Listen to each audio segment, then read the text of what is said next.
Yeah, boy. What's going on, guys? Today we'll be talking about the unique arena bosses over in the swamp region known as Hallowed Marsh. There are 3 total bosses over there, and oddly enough, they're not that hard to get to. You will need the typical things like a good build and potions to defeat them. Also remember that these guys will respawn every 7 days when the region resets. When they are killed, you will receive a chest in the back of each room where you are offered 2 items used to craft boss armor and weapons. So let's check these guys out and see what they can do. First off, we have the Ash Giant Highmonk. This boss can be located in the Giant's village not too far away from Monsoon. You'll need to bring 10 Firefly Powder to the priest-looking statue. This represents the Dawn Weaver of Giant culture. Firefly Powder is pretty easy to get considering you can take those lightning bugs to large flowers and create them there. So grab 10 of them and enter the fight. Inside, you will find one giant Highmonk. He's very similar to a regular Highmonk giant that can be seen wandering around the desert. He also wields a large glaive of sorts and will swing it in a slow but heavy-hitting side sweep most of the time. He also summons lightning balls that circle around him. These can be quite difficult to deal with if you're trying to deal damage from mid to long range. He'll constantly spawn them in. This guy will also regenerate his health at 15 per second. So he's basically just a regular giant with a health pool that's difficult to dwindle down. His resistance to cold damage is abysmal. Seriously, you can very quickly take chunks of his health down due to a negative 40% resistance to cold. Unfortunately, most people choose to go with a Fire Varnish instead. Fire and poison can take care of that health regen and give you a bit more room to breathe if you need it. I highly recommend staying close and blocking the melee attacks. This gives you a much larger window of attack and also prevents so many lightning balls being in the field. He will still have lightning balls initially, so staying close will keep you out of their reach as well. One thing to watch out for is the poison cloud that all giants do when you're close. This forces you to move away unless you have decay resistance. Also, don't forget that giants can easily be knocked down if they're afflicted with confusion, but they also attack upon getting up. This will often take you by surprise unless you realize every giant does this. Blocking makes this fight a lot easier to deal with, and this boss is probably the easiest arena boss. There are a few contenders, but he doesn't get upgraded much and only has health regen to deal with. So consider taking this giant on for your first battle. It's still a challenge depending on your build, but it's not too bad and you have a lot of room to run around as well.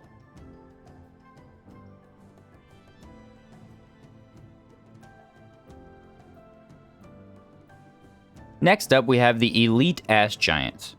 You will also find this fight in the Giant's village. Head over to the other statue here that represents the Dusk Father.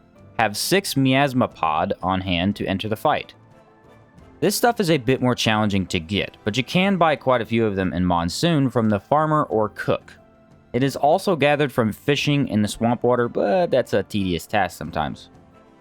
Make sure to have 6 of these on hand and enter the arena. Now, the first thing you'll notice in this arena is that you have 3 separate enemies. Each giant is a different size, and their sizes correlate to their health. The small one is the weakest, but also the fastest. The mid-sized one is close to your typical giant, and the large one is very slow, but has a lot of range and health. This is by no means an easy fight, because there are a few instances where you can attack without taking damage. Another thing you will notice is this is basically the North Pole. It's freezing, and you'll want a nice amount of cold weather resistance, or else a longer fight will kill you. As for the giant stats, it's pretty similar to what you might expect. They're nearly immune to cold damage and extremely weak to fire. They do have health regen, but it's minor compared to the previous boss. A Fire Varnish or Sigil will make this fight pretty short. You just need to set each giant on fire and they'll die pretty soon after that. They're just so weak to that damage type and none of them have an insane amount of health since the gimmick here is you are fighting 3 enemies at once. Pay close attention to each giant and try to take one down at a time if you can. This is all about finding the right opening and avoiding a triple hit combo from each giant. If you dodge when they're about to swing and set them on fire, this probably won't be that bad of a fight. But still, be careful.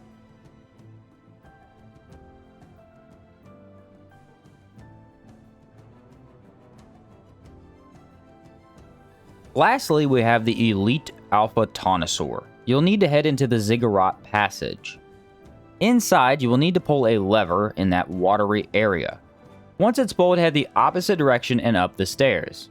A few Burning Men reside here, as well as skeletons and those pesky Tuanosaurs.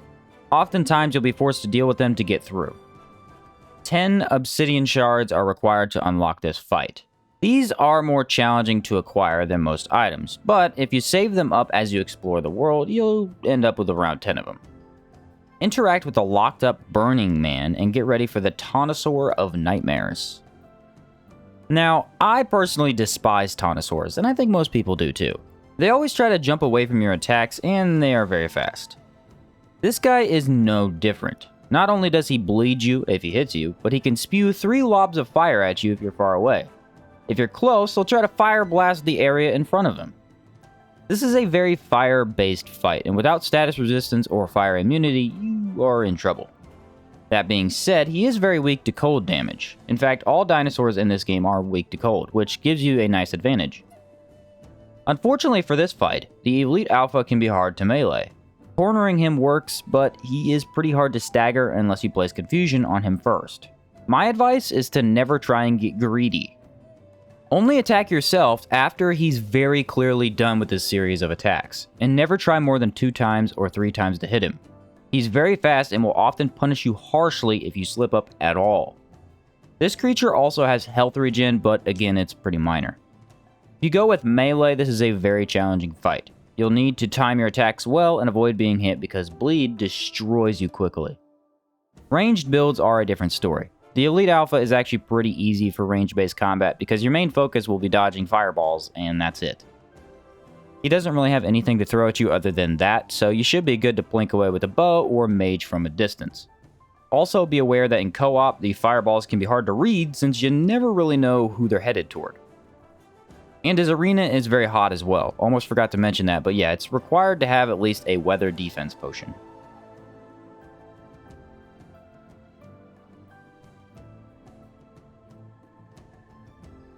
And those are the 3 arena bosses in the Hallowed Marsh. Each offers something a little different, and they will force you to use a particular damage type to win quickly.